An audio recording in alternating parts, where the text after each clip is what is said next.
જય શ્રી કૃષ્ણ, જય દ્વારકાધીશ મિત્રો. આજે આપણે અધ્યાય 15નો 10મો શ્લોક સમજીશું.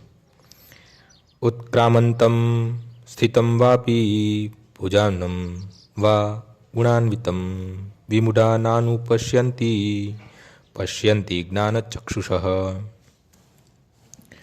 મૂર્ખ મનુષ્યો સમજી શકતા નથી કે જીવ પોતાના શરીરને કેવી રીતે છોડી દે છે, તેમજ એ પણ સમજી શકતા નથી કે પ્રકૃતિના ગુણોના પ્રભાવ હેઠળ તેઓ કેવા પ્રકારનું શરીર ભોગવે છે. પરંતુ જેની આંખો જ્ઞાનથી કેળવાયેલી હોય છે તે આ સર્વ જોઈ શકે છે. જ્ઞાન ચક્ષુષ શબ્દ અત્યંત મહત્વપૂર્ણ છે. જ્ઞાન વિના મનુષ્ય જાણી શકતો નથી કે જીવ તેનું વર્તમાન શરીર કેવી રીતે તજી દે છે. તેને એ પણ સમજતું નથી કે આગામી જન્મમાં તેને કેવા રૂપવાળું શરીર મળશે અને હાલમાં તે વિશિષ્ટ પ્રકારના શરીરમાં સાથી રહી રહ્યો છે. આ માટે પૂરતા જ્ઞાનની જરૂર છે કે જે સદગુરુ પાસેથી ભગવદ્ ગીતા તથા એવા જ ગ્રંથોના શ્રવણ કરવાથી પ્રાપ્ત કરી શકાય છે. જે મનુષ્ય આ બધું સમજવા માટે કેળવાયેલો છે તે ભાગ્યશાળી છે. દરેક જીવ અમુક પરિસ્થિતિ હેઠળ શરીરનો ત્યાગ કરતો રહે છે. અમુક પરિસ્થિતિ હેઠળ જીવતો રહે છે અને ભૌતિક પ્રકૃતિના ગુણોને આધીન રહી અમુક પરિસ્થિતિ પ્રમાણે શરીરને ભોગવે છે. પરિણામે તે ઇન્દ્રિય તૃપ્તિના ભ્રમમાં વિવિધ પ્રકારના સુખ દુઃખ સહન કરતો રહે છે.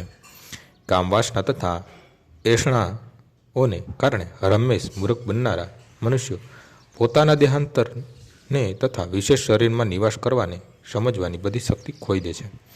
તેઓ આને સમજી શકતા નથી, પરંતુ જેમને આધ્યાત્મિક જ્ઞાન પ્રાપ્ત થઈ ગયું છે તેઓ જોઈ શકે છે કે આત્મા શરીરથી ભિન્ન હોય છે અને તેના શરીરને બદલ્યા કરે છે તથા વિભિન્ન પ્રકારે ભોગવ્યા કરે છે.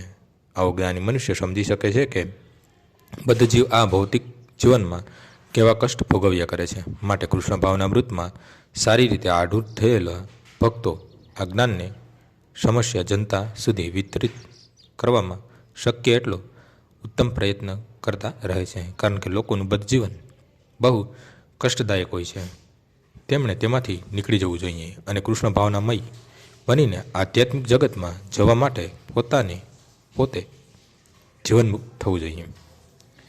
આજનો શ્લોક અહીં પૂર્ણ થાય છે. આવતીકાલે ફરીથી સવારે 6 વાગ્યે મળીશું. જય શ્રી કૃષ્ણ.